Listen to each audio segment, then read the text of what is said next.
Vertrees is a writer, historian, and she in the past researched some interesting characters that have been largely forgotten. I was born in the United States and married a South African.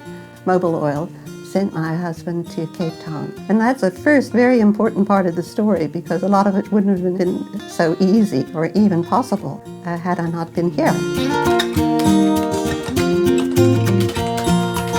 I got a temporary post at Rustenburg, and while I was there I had a good idea for a book, and I gave that idea to Maskew Miller and they published it. And then I came upon a thesis that was written by an American historian named Richard Elphick, and it was about the indigenous people of the Western Cape. And he stopped in 1713, and I was in touch with him, and he said no, he was not planning to continue from that point. And that was the beginning of what you can call it a lifetime project in researching beyond that point and writing about the people.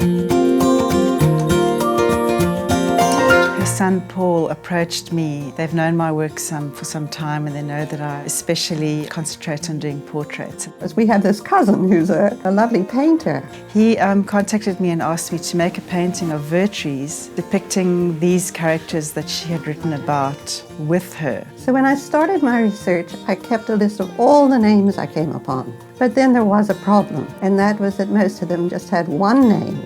And it was very difficult to know that you were, dealing with the same person. But over time, I built up two life stories out of pages of names. One was David Stuurman, and the other was Cupido Kakkerlak. This afternoon I'm going to pose Vertrees with 3 characters from this farm, so it's almost like a point of departure. I'm very curious to see what she does. This will be my first close-up to how Julie works. Kom ons neem maar eers 'n paar so en dan kyk ons hoe gaan dit. En julle moenie smile nie, julle moet ernstig lyk. You too, Vertrees. Vertrees would like to be depicted the way she looked when she was doing the research. So therein lies the challenge for me, so that I will try and capture that Vertrees, even though I'm looking at a slightly different Vertrees these days. Oh, it's beautiful. Krotoa, who's the third person, things had been written about her, but I was invited to write her story, and it was published by the University of Cape Town. I called it Krotoa, A Woman Between. Krotoa, also known as Eva, was a young Khoi girl taken into Van Riebeck's home when he arrived in the Cape. She quickly learnt how to speak Dutch and even Portuguese, and she became his translator. And that's a very tricky position, to be between two cultures and,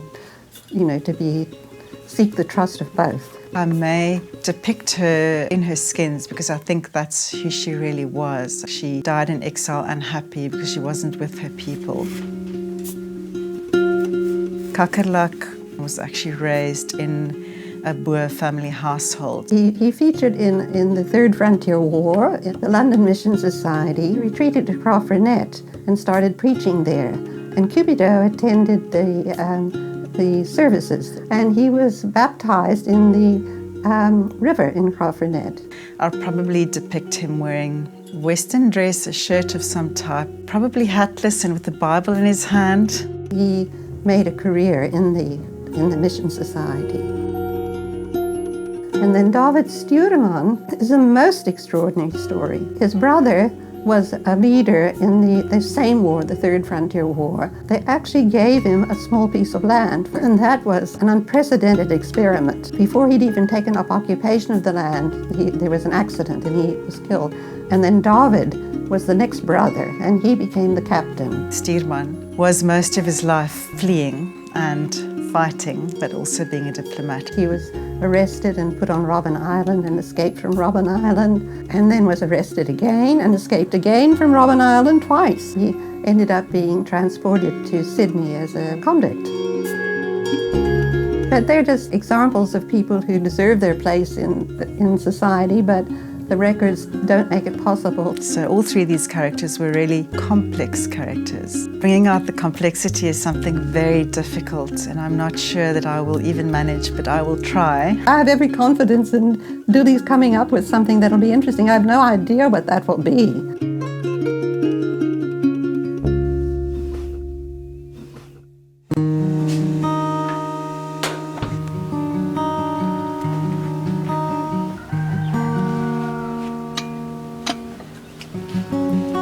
When creating a painting, I usually take quite a long time drawing in the first place, and then I would typically work from dark to light. Mostly when I'm painting more than one character, I would start and finish one character at a time. I tend to do the background last, although sometimes the painting does take on a life of its own.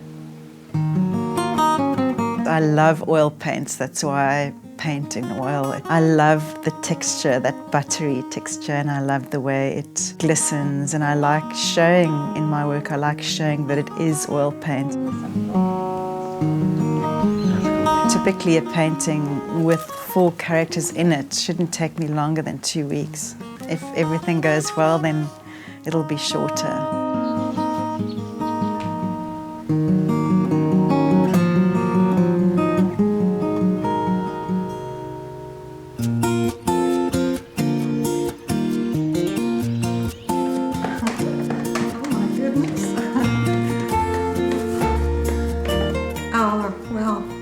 Wonderful.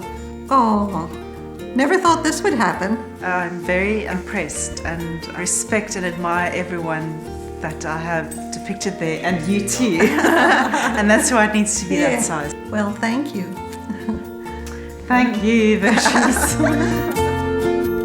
There's a little bit of trepidation about that, whether I've actually achieved what they wanted or not, but I do feel happy. I love the process of engrossing myself in each character.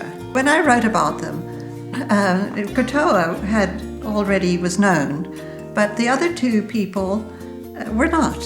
And I wanted them to find a place in the record of the past, and that did happen to a limited degree. But this visualizing them is also important, and I like the way that's been done very much.